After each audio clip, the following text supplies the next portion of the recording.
You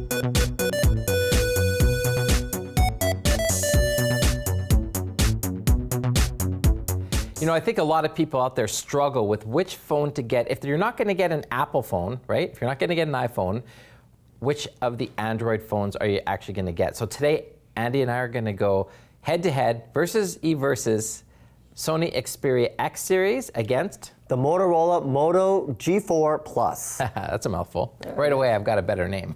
Easy. Let's get started. Okay, let's get started. So first of all, these phones, not always the best to totally compare because mine is, I think, more in the premium class, a little bit higher price point, around $550 to buy it unlocked. Yours? Well, mine is the best value phone you can get. So even though you pay more, you're going to get more if you go for the $400 Moto G4 Plus. There you go. So right off the bat, let's talk about a couple of things. Mine, if you take it to the beach, maybe you decide to wade into the water a little bit to take a shot, no problem. Water resistant. How about you? No, you know, actually, I'll be honest. There is no IP classification on this. So if you drop this in some water, you're out of luck. You're out of luck. So check. Okay, well, good for you. You know what? Your phone shouldn't even be around water in the first place. Who takes a shower with their phone anyways? Weirdos. Yeah, who brings their phone to the bathroom with them? No, everybody. I've never. No, I leave it outside.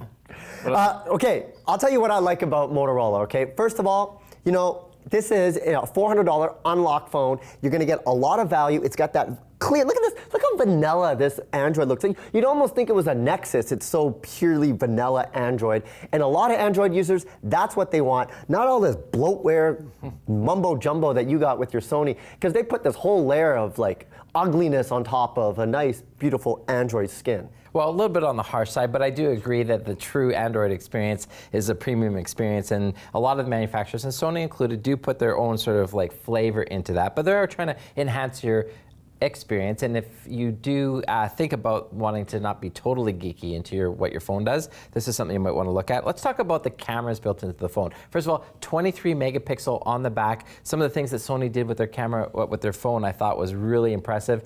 First of all, the predictive hybrid autofocus. What is that? Sounds kind of crazy. Well, it is crazy. When you're taking a picture of someone, especially, you know, I have small children, or a small child, I should say. When she's running around the screen, I follow her. Well, this actually is a smart, intelligent camera mode, will follow her face around, so no matter where she is, I'm always getting an in-focus shot. I thought that was really cool because I've got lots of blurry shots of her because she never sits still for photos. Well, you know, Sony does have an advantage on the camera side because they make cameras, and so they can take that technology and put it inside their phone. With Motorola, you're still getting a very, very good camera, a big improvement from the G3 from last year, 16 megapixels in the back, 5 megapixels in the front. It's a wide-angle lens on the front, so if you're taking selfies with your friends, everybody's going to get in the shot. So that's a great feature from there. I did like that. Also, let's talk a little bit of the design and the components in this. So you can see right away that this is a beautiful finished design. It's got a metal body on it and then a beautiful screen. This is a 5-inch screen on the Sony. On here, you have a 5.5-inch screen. It is made by plastic on the back, but it doesn't feel cheap. It's got a good feel, and you know what's a great feature? And this is something I always like to see in Android phones. A removable back that gives you access to both the SIM and an additional micro SD slot for up to 256 gigs of additional internal storage. As I'm looking around for my internal storage. Yeah, you got a slot there? You got any micro SD? Well, you know what I thought was really weird what they did with the Motorola though? They made the back removable, and it is a cheap, flimsy back. I mean, you don't even need it. But what I thought was strange is that the battery's not removable. So why make a back come off if you can't pull the battery out? Well, you know what? Why have a nice camera with 23 megapixels if you don't have additional storage, AJ?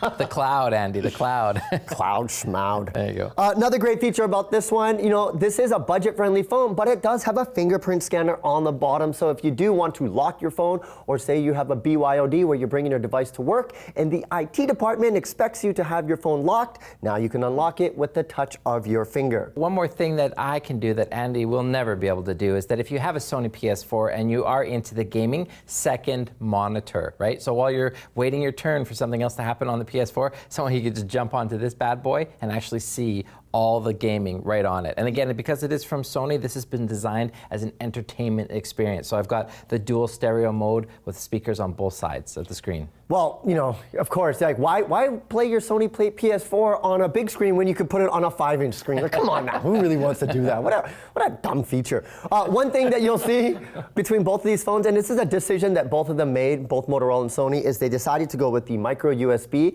instead of USB Type-C. And you know, not everybody is embracing it. So if you do have a lot of micro USB cables around the house, you're going to be able to still use them with both these phones. Yeah, I think if you're looking for an Android-based phone, either of these two will be a contender. If price is an issue, I think you're getting a lot of bang for the buck in what you're looking at today. I think if you want to take that entertainment experience to another level and have some camera features that are just a little bit beyond ordinary, take a look at the Sony Xperia X series.